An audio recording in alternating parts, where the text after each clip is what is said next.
నమస్తే welcome to our channel నేను సౌజన్య ఆంధ్రప్రదేశ్ లో పోలింగ్ అయిన తర్వాత ఎలాంటి దాడులకు పాల్పడ్డారో వైసీపీ నేతలు మనం చూస్తున్నాం లేటెస్ట్ గా ఒక వీడియో లీక్ అయింది మాచర్ల నియోజకవర్గంలో ఒక పోలింగ్ బూత్ లో పిన్నెల్లి రామకృష్ణారెడ్డి అక్కడ ఉన్నటువంటి ఈవీఎం ని తన చేతులతో తనే తీసి పగలగొట్టడం జరిగింది ఇదంతా ఎందుకు చేస్తున్నారు అంటే ప్రచారంలో కూటమి గెలుపులో వస్తుంది కాబట్టి అక్కడ ఎక్కడైతే టీడీపీకి వచ్చేటువంటి ఓట్లు ఉన్నాయో ఆ బూత్లకి వెళ్ళి ఇలా పగలగొట్టడం అనేది చేస్తున్నారని చెప్పి నాకు టాక్ వినిపిస్తుంది మరి ఈ అంశానికి సంబంధించి మనతో మాట్లాడడానికి వారి విశ్లేషణని మనతో పంచుకోవడానికి ఈ రోజు మనతో పాటు ఉన్నారు Jai Bharat national party spokesperson Chiranjeevi Naik ఉన్నారు వారితో మాట్లాడతారు నమస్తే అండి నమస్తే జై భారత్ అంటే ఆంధ్రప్రదేశ్ లో కూటమే అధికారంలోకి వస్తుందనేటువంటి టాక్ చాలా గట్టిగా వెళ్ళింది ప్రజల్లో సో అందువల్లనే వైసీపీ నేతలు మాచర్ల నియోజకవర్గంలో అక్కడ ఒక పోలింగ్ బూత్ లో పిన్నెల్లి రామకృష్ణారెడ్డి ఎలా అయితే దారుణాలకు పాల్పడ్డారో ఇంకొంతమంది ఓటర్ల మీద టీడీపీ ఏజెంట్ల మీద కూడా దాడులు చేశారు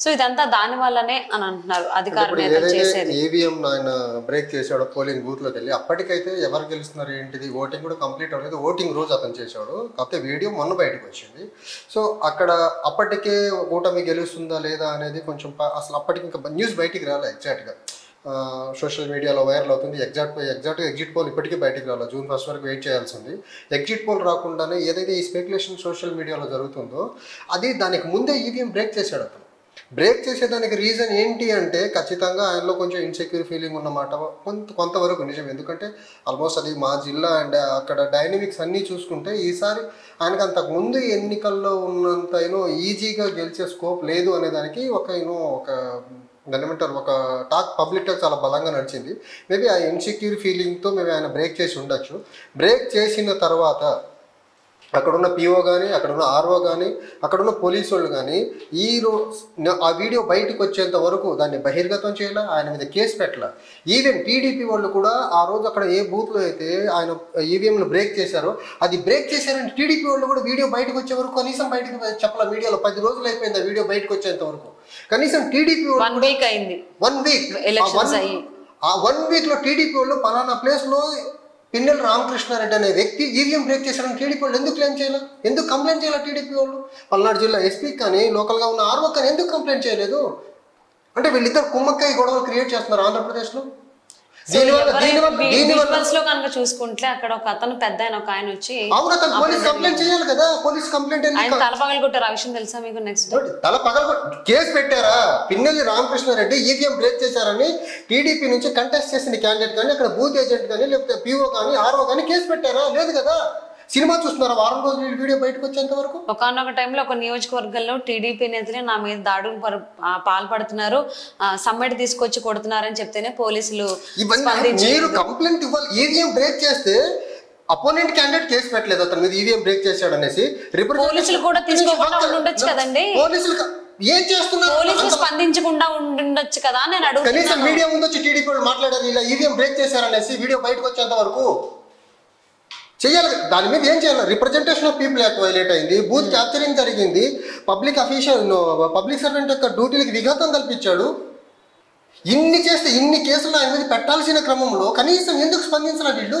అంటే అధికార పార్టీ నేతలు చాలా దారుణాలకు పాల్పడుతున్నారని కూడా చాలా వార్తలు వస్తూ ఉన్నాయి చాలా పెద్ద దారుణం కదా గొడ్డలతో ఆయన తల పగలగొట్టారని కూడా అంటున్నారు బీయింగ్ రెస్పాన్సిబుల్ అపోజిషన్ టీడీపీ దీన్ని ఎందుకు హైలైట్ చేయాలి వారం రోజులు వాళ్ళ వల్ల ఇప్పుడు బయటకు వచ్చింది వారం రోజులు ఎందుకు సైలెంట్ ఉండిపోయారు అదేంటున్నా ఇప్పుడు టీడీపీ నేతల వల్ల ఇది బయటకు వచ్చింది అని అంటున్నాను తెలిసినంత వరకు అంటే ఇంకెవరు చేశారు ఏంటి అనేది ఎవరు చేశారనేది ఏంటి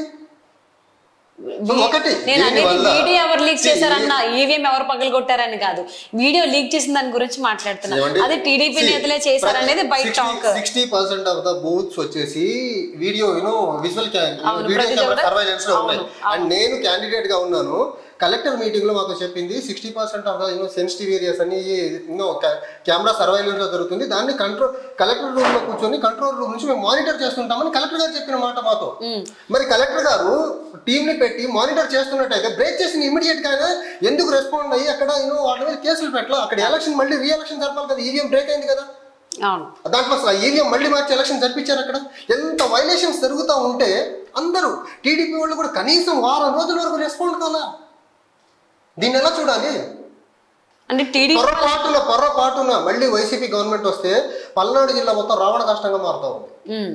సో అందరూ అదే భావిస్తున్నారు. ఇప్పుడు పోలింగ్ జరిగినటువంటి ప్లేసెస్ లోనే వాళ్ళ హవా చూపించుకోవడం కోసం అధికార పార్టీ నేతలు చాలా దారుణాలకు పాల్పడ్డారు అని చెప్పేసి. పల్నాడు జిల్లాలో పర్టికులర్లీ పల్నాడు ప్రాంతం మొత్తం కొంచెం సెన్సిటివ్ గా ఉంటుంది, ఫ్యాక్షన్ గొడవలు ఉంటాయి.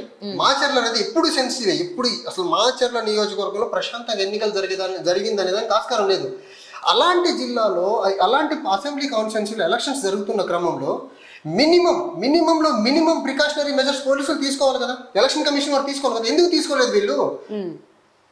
అది ఇంటెలిజెన్స్ ఫెయిల్యూర్ అనుకోవాలా, లేకపోతే గొడవలు జరిగితే ప్రజలు కొట్టుకొని చనిపోతే ప్రాణాలు పోతే మాకు ఎందుకు అనుకున్నారు ఆ పోలీసులు కానీ ఈసీ వాళ్ళు కానీ? ఇంతకుముందు ప్రెసిడెంట్స్ ఉన్నాయి కదా, అంతకుముందు లోకల్ బాడీ ఎన్నికలప్పుడు టీడీపీ లీడర్స్ అక్కడ మార్చర్లు వెళ్ళినప్పుడు ఎలా దాడి చేశారు వాళ్ళ కారు మీద గుర్తుంది కదా. ఎలక్షన్ కమిషన్ ఈ బ్యాడ్ ప్రెసిడెంట్స్ అన్నింటినీ గుర్తు పెట్టుకుని కనీసం ప్రికాషనరీ మెజర్స్ తీసుకోవాలి కదా. అంటే బ్రూతుల దగ్గర కనీసం పోలీస్ పర్సనల్ డిప్లాయ్మెంట్ లేదండి. అంటే ఇప్పుడు మీరు కూడా కంటెస్ట్ చేశారు కదా యాజ్ ఎమ్మెల్యేగా, మీ నియోజకవర్గ సరిహద్దులో పరిసర ప్రాంతాలు ఇలాంటివి ఏమైనా దారుణాలకు పాల్పడ్డారా? దారుణాలు అయితే కాదు కానీ నా కళ్ళ ముందు లాఠీ చార్జ్ జరిగింది. టీడీపీ వైసీపీ గొడవ జరుగుతున్న క్రమంలో బొల్లాపల్లి మండలంలో బొల్లాపల్లి మండల హెడ్ క్వార్టర్లోనే పోలీసులు లాఠీ చార్జ్ చేశారు. అక్కడ ఆల్మోస్ట్ టీడీపీ వైసీపీ వాళ్ళు కొట్టుకునే అక్కడ ఆ గొడవలు జరుగుతున్న క్రమంలో ఆ రోజు నైట్ అక్కడ ఎస్ఐని ఒక హౌస్ లో పెట్టి నిర్బంధించేశారు టీడీపీ వైసీపీ వాళ్ళు కలిసి. ఒక సైడ్ తీసుకుంటున్నారు ఇతను అనేసి అన్ని గొడవలు జరుగుతుంటే అసలు ఈసీ కానీ పల్నాడు జిల్లా పోలీస్ యంత్రాంగం కానీ ఎక్కడ వీటి మీద యాక్షన్స్ అలా అరెస్టులు లేవు తెలుసా, సిట్ వేశారు. అంటే మీ కళ్ళ ముందే జరిగింది అంటున్నారు కదా, మీరు ఏమన్నా యాక్షన్ తీసుకోవడం అక్కడ అంటే కంప్లైంట్ ఇవ్వడం అలాంటి ఏమైనా చేశారా వేరే వాళ్ళు? ఎవడు అక్కడ కంప్లైంట్ ఇచ్చేదానికి అసలు కంప్లైంట్ తీసుకునే నాదుడు లేడు. కంప్లైంట్ తీసుకునే అసలు చెప్పా కదా, ఒక బూత్ ఒక్కళ్ళు లేకపోతే ఇద్దరు కానిస్టేబుల్స్, అది వితౌట్ వెపన్. వాళ్ళు ఏ మాత్రం కంట్రోల్ చేయగలరు క్రౌడ్ని అక్కడ? ఒక పక్కేమో రెండు పార్టీలు వాళ్ళకి ఒకళ్ళ క్యాడర్లను ఒకటేమో రెచ్చగొట్టేస్తా ఉన్నారు. ఈ రెచ్చగొడుతున్న టైంలో వితౌట్ వెపన్ లేకుండా పోలీస్ పర్సనల్ డిప్లాయ్మెంట్ ప్రాపర్గా లేకుండా వాళ్ళు గొడవలను ఎలా కంట్రోల్ చేస్తారు? అన్నట్టు ఈ దాడులన్నీ కూడా వైసీపీ నేతలు చేయడానికి వాళ్ళు ఓడిపోతారు అనేటువంటి భయమే కారణం అని కూడా చాలా మంది అంటూ ఉన్నారు. చాలా కథనాలు కూడా వస్తూ ఉన్నాయి. దీని గురించి మీరేమంటారు?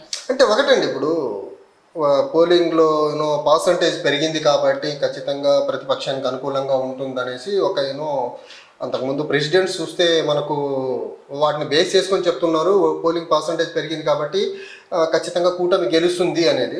కానీ ఇప్పుడు మనం 2009లో రాజశేఖర రెడ్డి గారు ఆంధ్రప్రదేశ్ ముఖ్యమంత్రి, ఉమ్మడి రాష్ట్రానికి ముఖ్యమంత్రి ఉన్నప్పుడు పోల్ పర్సంటేజ్ పెరిగింది. అప్పుడు మళ్ళీ ఆయన తక్కువ సీట్లతో ఆయన గవర్నమెంట్ ఫామ్ చేశారు, అదొక ప్రెసిడెంట్ ఉండి. అండ్ 2019లో ఎన్డీఏ కూటమి మళ్ళీ సెంటర్లో పోల్ పర్సంటేజ్ పెరిగినా కానీ మళ్ళీ అధికారాన్ని ఫామ్ చేసింది.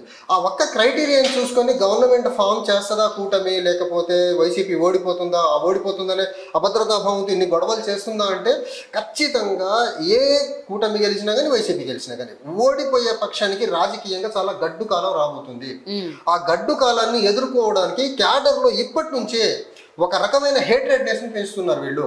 ఆ హేట్రెడ్నెస్ ఉంచేనే ఆ పార్టీ పోస్ట్ ఎలక్షన్ ఓడిపోతే వాళ్ళ మనుగడ సాధించేదానికి ఆస్కారం ఉంటుంది. దాన్ని బేస్ చేసుకునే రెండు పార్టీలు గొడవలు జరుగుతున్న క్రమంలో top leadership both TDP and YCP గొడవలు చేయొద్దు అనే ఒక్క మాట రెండు పక్షాల నుంచి బయటికి రావట్లేదు. ఒక ఇద్దరు అన్ఫార్చునేట్ థింగ్ ఏంటంటే ఇక్కడ ఇన్ని గొడవలు జరుగుతూ ఉంటే టీడీపీ అధినేత అబ్రాడ్ లో ఉన్నారు, జగన్మోహన్ రెడ్డి అంతకంటే ఆయనకంటే ముందే అబ్రాడ్ వెళ్ళిపోయారు. అంటే ఏ కైండ్ ఆఫ్ రెస్పాన్సిబిలిటీ వీళ్ళు తీసుకుంటున్నారు? వీళ్ళ క్యాడరే కదా కొట్టుకుంటుంది, వేరే పార్టీ వాళ్ళు కాదు కదా, బీజేపీ వాళ్ళు కాదు, జనసేన వాళ్ళు కాదు, లెఫ్ట్ పార్టీలు కాదు, లేకపోతే జై భారత్ నేషనల్ పార్టీ వాళ్ళు కాదు, కాంగ్రెస్ వాళ్ళు కాదు. అక్కడ ప్రధానంగా గొడవలు జరుగుతుంది టీడీపీ వైసీపీ మధ్య. ఇంత జరుగుతూ ఉంటే ఈ రెండు రెస్పాన్సిబుల్ గా ఉన్న పార్టీలు అనుకునే వీళ్ళు కనీసం క్యాడర్ ఒక ఖాళీ ఇవ్వాలి కదా. సో మొత్తానికి ఆంధ్రప్రదేశ్ లో అయితే కూటమే గెలిచేటువంటి అవకాశం ఉందనేటువంటి దానికి సంబంధించి ప్రచారంలో ఉండడంతో అధికార పార్టీ నేతలకైతే ఆత్మస్థైర్యం తగ్గిపోయి గొడవలకు దిగుతున్నారని చెప్పి టాక్ అనిపిస్తుంది. సో చూద్దామండి రాబోయేటువంటి రోజుల్లో ఇంకెలాంటి దారుణాలకు పాల్పడతారు అధికార పార్టీ నేతలు. Thank you so much Chiranjeevi Naik గారు.